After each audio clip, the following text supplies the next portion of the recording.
ஹாஸ்லேஸ் 50% plan, Rowan's plan, Emerson emergency plan. So இந்த மூணு பிளானுக்கு இடையிலான டிஃப்ரென்ஸ் என்ன, ஸோ அட்வான்டேஜ் என்ன, டிஸ்அட்வான்டேஜ் என்னன்னு சொல்லி ப்ரீஃபாக பார்க்கலாம். ஸோ ஃபஸ்ட்டு பாயிண்ட்டு, ஸோ இதில் வந்து ஹாஸ்லே 50% பிளானில் எந்த மாதிரியான சேலரி ஸ்ட்ரக்சர் யூஸ் பண்ணுறாங்கன்னா hourly rate. So for example ஒரு மணி நேரத்துக்கு 100 ரூபா. ஸோ இந்த மாதிரி ஹவர்லி ரேட்டு தான் வந்து ஹாஸ்லே 50% பிளானில் வந்து யூஸ் பண்ணுறாங்க. ஸோ இதே மெத்தட் தான் ரோவன்ஸ் பிளான்லையும் யூஸ் பண்ணுறாங்க, எமர்சன் எஃபிஷியன்சி பிளான்லையும் யூஸ் பண்ணுறாங்க.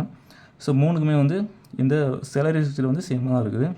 ஸோ ரெண்டாவது பாயிண்ட்டு, ஒரு இண்டஸ்ட்ரி பொறுத்தளவில் எம்ப்ளாயி சரியாக ஒர்க் பண்ணுறாருன்னா அவருக்கு இன்சென்டிவ் வந்து கொடுக்கணும். ஸோ அது வந்து எந்த அடிப்படையில் கொடுக்குறாங்க அப்படின்னா, இதுக்கு முன்னாடி ஒர்க் பண்ண ஒரு ஸ்டாண்டர்ட் எம்ப்ளாயியோடைய ஒர்க்கிங் டைம் வந்து எந்த மாதிரி இருக்குது, ஒரு ஜாப்பை முடிக்கிறதுக்கு அவர் எவ்வளோ டைம் எடுக்கிறாரு. ஃபார் எக்ஸாம்பிள் ஒரு 8 மணி நேரம் எடுக்கிறாருன்னா, ஸோ அதே டைமை இப்போ ஒர்க் பண்ணுற எம்ப்ளாயி எத்தனை மணி நேரத்தில் முடிக்கிறாருன்னு சொல்லி கால்குலேட் பண்ணி, ஸோ அது மூலமாக இன்சென்டிவ் கொடுக்குறது. ஸோ அதுதான் ஃபாஸ்ட் ப்ரொடக்ஷன் ரெக்கார்ட். ஹாஸ்லேஸ் 50% பிளானில் அதுதான் யூஸ் பண்ணுறாங்க. ஸோ ரோவன்ஸ் பிளானில் பொறுத்தளவுலும் சேம் தான், டிஃப்ரெண்ட் இல்லை. எமர்சன்ஸ் எஃபிஷியன்சி பிளான் பொறுத்தளவுலையும் ஸோ அதே ஃபாஸ்ட் ப்ரொடக்ஷன் ரெக்கார்டு தான் வந்து இன்சென்டிவ் கொடுக்குறதுக்காக யூஸ் பண்ணுறாங்க. ஸோ மூணாவது பாயிண்ட்டு, ஸோ இந்த இன்சென்டிவ் வந்து இந்த மெத்தடில் கொடுக்குறாங்க. ஆனால் அந்த இன்சென்டிவ் கால்குலேட் பண்ணுறது ஹாஸ்லே 50% எப்படி கால்குலேட் பண்ணுறாங்கன்னா, டிவைடேட் பண்ணி பண்ணுறாங்க. ஸோ டிவைட் பண்ணால் இங்கே வந்து இன்சென்டிவ் தெரியுது.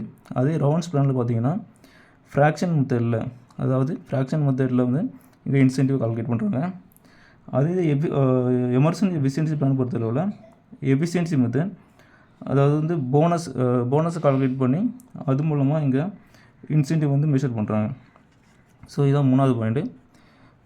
ஸோ ஃபோர்த்து, ஏர்னிங் எப்படி இருக்குது, அதாவது டோட்டல் ஏர்னிங் எப்படி இருக்குது. ஹாஸ்லே 50% பொறுத்தளவில் டோட்டல் ஏர்னிங் எப்படி இருக்குது அப்படின்னா, ஸோ அதோட formula R into T plus S minus T into R by divided by 2.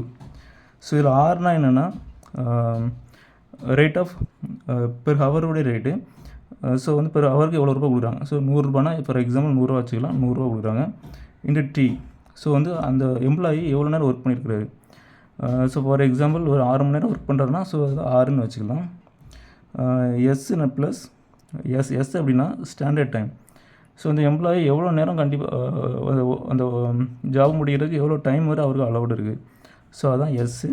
So அது வந்து 8ன்னு வச்சுக்கலாம். மைனஸ் டி வந்து ஆல்ரெடி சொல்லிட்டேன் 6 இன்ட்டு ஆர் பை 2. ஸோ ஆர்னா வந்து ஆல்ரெடி சொன்னேன் 100 பை டிவைட் பை 2.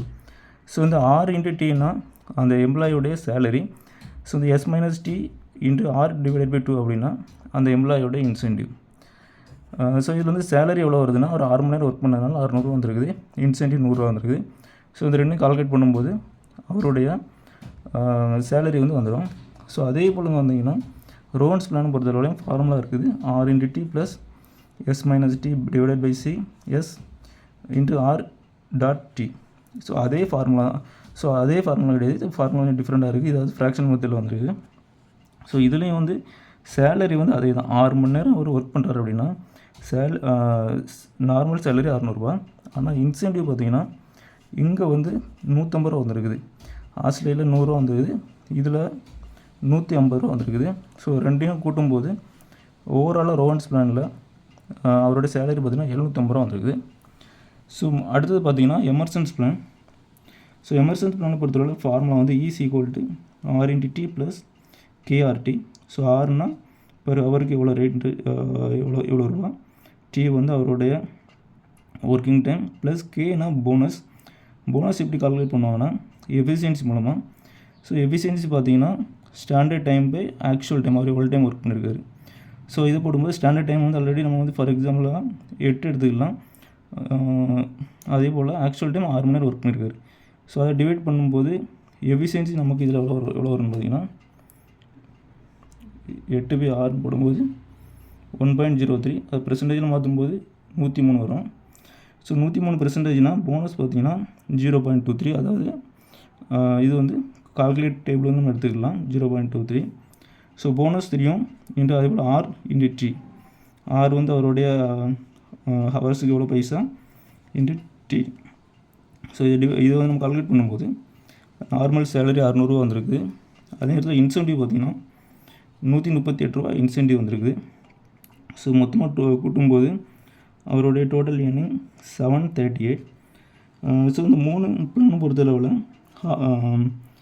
ரோவன்ஸ் பிளான் பார்த்திங்கன்னா அதிகமாக இன்சென்டிவ் வந்துருக்குது. 6 மணி நேரம் ஒர்க்கில் அவருக்கு 2 மணி நேரம் சேவ் பண்ணி கொடுத்துருக்காரு. 2 மணி நேரம் கம்பெனிக்கு சேவ் பண்ணி கொடுத்ததுனால அந்த எம்ப்ளாயிக்கு 150 ரூபா இன்சென்டிவ் வந்துருக்குது. எமர்சன் பிளானில் அதே 2 மணி நேரம் சேவ் பண்ணி கொடுத்துருக்காரு. ஸோ அவருக்கு 138 ரூபா இன்சென்டிவ் வந்துருக்குது. ஆனால் ஆஸ்திரேலியா பிளானில் பார்த்திங்கன்னா 100 ரூபி வந்துருக்கு. ஸோ இது வந்து அவர் வந்து 6 மணி நேரம் ஒர்க் பண்ணி 2 மணி நேரம் சேவ் பண்ணதில் ஒருவேளை ஒரு எம்ப்ளாயி 8 மணி நேரத்தில் முடிக்க வேண்டிய வேலையை 4 மணி நேரத்தில் முடித்து 4 மணி நேரம் சேவ் பண்ணாருன்னா ஆஸ்திரேலியா பிளானில் எவ்வளோ இன்சென்டிவ் வந்துருக்குன்னா 200 ரூபா வந்துருக்குது. டோட்டலாக ஏர்னிங் 800 ரூபா வந்துருக்குது. ஆனால் ரோவன்ஸ் பிளான் பொறுத்தளவில் 4 மணி நேரம் அவர் சேவ் பண்ணி கொடுத்தாருன்னா 300 ரூபா இன்சென்டிவ் வந்துருக்குது. டோட்டல் சேலரி 900 ரூபா. ஸோ எமர்சன் பிளானில் பொறுத்தளவில் அதே 4 மணி நேரம் சேவ் பண்ணாருன்னா இன்சென்டிவ் 484 ரூபா வந்துருக்குது. ஸோ டோட்டலாக ஏர்னிங் 1084.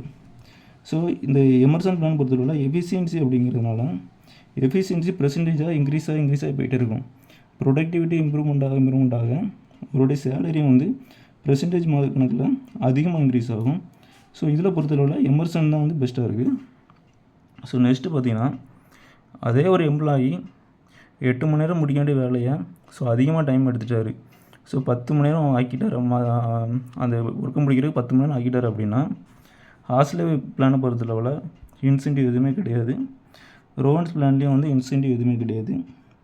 ஆனால் எமர்சன் பிளானில் பார்த்தீங்கன்னா ஸோ அதுக்கும் இன்சென்டிவ் 80 ரூபா கொடுக்குறாங்க. ஸோ அதுவும் எஃபிஷியன்சி மெத்தடில் நம்ம கண்டுபிடிக்கிறோம். எப்படின்னா ஸ்டாண்டர்ட் டைம் 8/10. ஸோ அப்படி போடும்போது நமக்கு எஃபிஷியன்சி தெரியும். அது மூலமாக போனஸ் வந்து நம்ம கண்டுபிடிச்சி 80 ரூபா அது வந்து இன்சென்டிவ் வந்துருக்குது. ஸோ 680 ரூபா இன்சென்டிவ். அவர் வந்து 10 மணி நேரம் வேலை பார்த்ததுனால அவருடைய சேலரி 800 ரூபா. ஸோ மொத்தமாக 880 ரூபா அடிச்சிருக்கு. ஸோ இந்த 3 பிளானை பொறுத்தளவில் எமர்சன் எஃபிஷியன்சி பிளான் வந்து பெஸ்ட்டாக இருக்குது. ஸோ அடுத்து 5வது பாயிண்ட்டு, இந்த ஆஸ்திரேலியா பிளான் பொறுத்தளவில் ஈஸியாக அண்டர்ஸ்டாண்ட் பண்ண முடியும். இதை கால்குலேட் பண்ணுறதுக்கு அந்த டிஃபிகல்ட் அந்தளவுக்கு இருக்காது. ஸோ ஈஸியாக அண்டர்ஸ்டாண்ட் பண்ணிடுவோம். ரோவன்ஸ் பிளான் பொறுத்தளவில் வந்து அண்டர்ஸ்டாண்ட் பண்ணுறதுக்கு கொஞ்சம் டிஃபிகல்ட்டாக தான் இருக்குது. சிம்பிள் கிடையாது. அதே போல் தான் எஃபிஷியன்சி பிளானும் அந்தளவுக்கு சிம்பிள் கிடையாது. So 6th point, Australia 50% plan பொறுத்தளவில் மினிமம் கேரண்டி பே வந்து கொடுத்துட்றாங்க. ஸோ அந்த எம்ப்ளாயி ஒருவேளை 10 மணி நேரம் ஒருவேளை அந்த ஒர்க்கை முடிக்கிறதுக்கு 10 ஹவர் 12 ஹவர் 10 ஹவர் ஆனால் கூட 8 மணி நேரம் ஒர்க்கு முடிக்கிறது 10 ஹவர் ஆனால் கூட மினிமம் வேஜ் கொடுத்துருக்காங்க. ரோவன்ஸ் பிளான் அதே தான். எமர்சன் பிளான்லேயும் அதே போல் மினிமம் பேமெண்ட்டை கொடுத்துட்றாங்க. ஸோ இதுதான் இந்த Australia 50% plan, Rowan's plan and Emerson பிளானுக்குள்ள மெயின் டிஃப்ரெண்ட்டாக இருக்குது.